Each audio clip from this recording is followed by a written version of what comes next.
Hi friends, welcome to Aru Revadi's kitchen. இன்னைக்கு நம்ம Krishna Jayanthi special முறுக்கு எப்படி செய்யறதுங்கறத தான் பார்க்க போறோம். நீங்க நம்ம சேனலை ஃபர்ஸ்ட் டைம் பார்க்கறீங்கன்னா மறக்காம சேனலை சப்ஸ்கிரைப் பண்ணிக்கோங்க.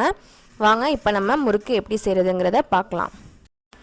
இப்போ நம்ம 2 கிலோ பச்சரிசி மாவுக்கு 350 கிராம் வெள்ளை உளுந்து இருக்குலையா, அதை வந்து நல்லா பொன் முறுவலா வறுத்து ரெண்டுத்தையும் சேர்த்து அரைச்சி எடுத்துக்கிட்டோம். இப்போ அதோட சேர்த்து எள்ளு, கருப்பு எள்ளு சேர்த்துக்கலாம். நெக்ஸ்ட்டு சீரகம், கொஞ்சமாக ஜீரகம் ஆட் பண்ணிக்கிறோம். இப்போது கட்டி பெருங்காயம் இருக்கு இல்லையா, அதை நல்லா சுடுதண்ணியில் கரைச்சி வச்சு அதை நம்ம ஆட் பண்ணிக்கிறோம். கட்டி பெருங்காயம் சேர்த்துக்கிட்டோம் அப்படின்னா வாசனை ரொம்ப நல்லாயிருக்கும், அதனால் நம்ம அதை சேர்த்துக்கிறோம்.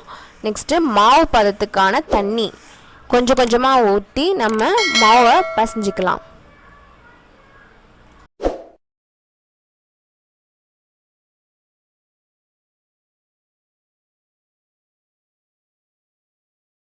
இப்போ இந்த ஸ்டேஜில் என்ன பண்ணிக்க போகிறோம் அப்படின்னா, வெண்ணெய் இருக்கு இல்லையா, வெண்ணெயை வெது வெதுப்பான தண்ணியில் கரைச்சி வச்சு வெண்ணெயை நம்ம ஆட் பண்ணிக்க போகிறோம். முறுக்கு நல்லா சாஃப்டாக கிறிஸ்பியாக வந்திருக்கும் நல்லா. ஸோ நம்ம வெண்ணெய் ஊற்றி ஆட் பண்ணியாச்சு. இப்போ பாருங்கள், மாவு நமக்கு ரெடி ஆகிடுச்சு. இப்போ நம்ம முறுக்கு சுடுறதுக்கு அந்த எண்ணெய் சட்டியில் தேவையான அளவு நம்ம எண்ணெய் ஊற்றிக்கலாம்.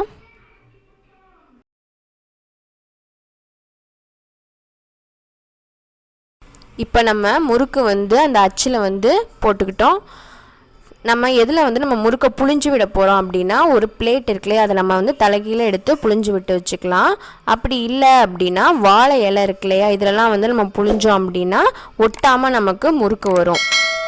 இங்கே பாருங்கள், நாங்கள் வந்து அந்த எண்ணெய் கவர் இருக்குல்லையா, அதுலேயும் பார்த்திங்கன்னா அப்படின்னா ஒட்டாமல் வரும். வாழை இலை இதெல்லாம் கிடைக்கல அப்படின்னா அந்த டைமுக்கு நம்ம இந்த மாதிரி வந்து கவர் யூஸ் பண்ணி நம்ம அதில் புழிஞ்சு விட்டுக்கலாம். இப்போ நம்ம புழிஞ்சு விட்டதுக்கப்புறம் நம்ம ஹீட் பண்ணியிருக்கோம் இல்லையா ஆயில், அது வந்து கரெக்டான பதத்தில் நமக்கு ஹீட்டாக இருக்கா அப்படின்னு பார்க்குறதுக்காக கொஞ்சமாக மாவு எடுத்து அந்த எண்ணெயில் போட்டு பார்க்கலாம்.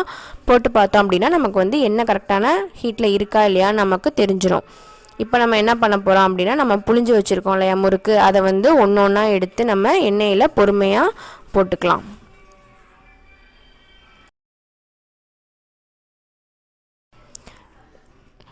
இப்போது நம்ம போட்ட முறுக்கு வந்து பார்த்திங்க அப்படின்னா கொஞ்சமாக வந்து மிதக்க ஆரம்பிச்சிச்சு இல்லையா, இந்த ஸ்டேஜில் நம்ம என்ன பண்ணிக்க போகிறோம் அப்படின்னா,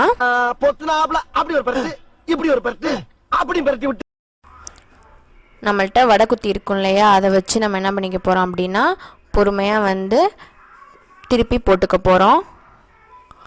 கொஞ்சம் கொஞ்சமாக செவந்து வருது பாருங்கள். முறுக்கு வந்து ரொம்ப வெள்ளையாக இருக்கிறத விட அந்த சிகப்பாக அப்படியே செவந்துருக்கு இல்லையா, அதுதான் பார்த்திங்க அப்படின்னா ரொம்ப டேஸ்ட்டாக இருக்கும். ஸோ கொஞ்சம் செவந்து வர வரைக்கும் நம்ம வெயிட் பண்ணி நம்ம எடுத்துக்கலாம். பாருங்கள், இப்போ வந்து நமக்கு முறுக்கு நல்லா கிறிஸ்பியாக ரெடி ஆகிடுச்சு. வாங்க அது எவ்வளோ கிறிஸ்பியாக இருக்குங்கிறதையும் நம்ம பார்க்கலாம்.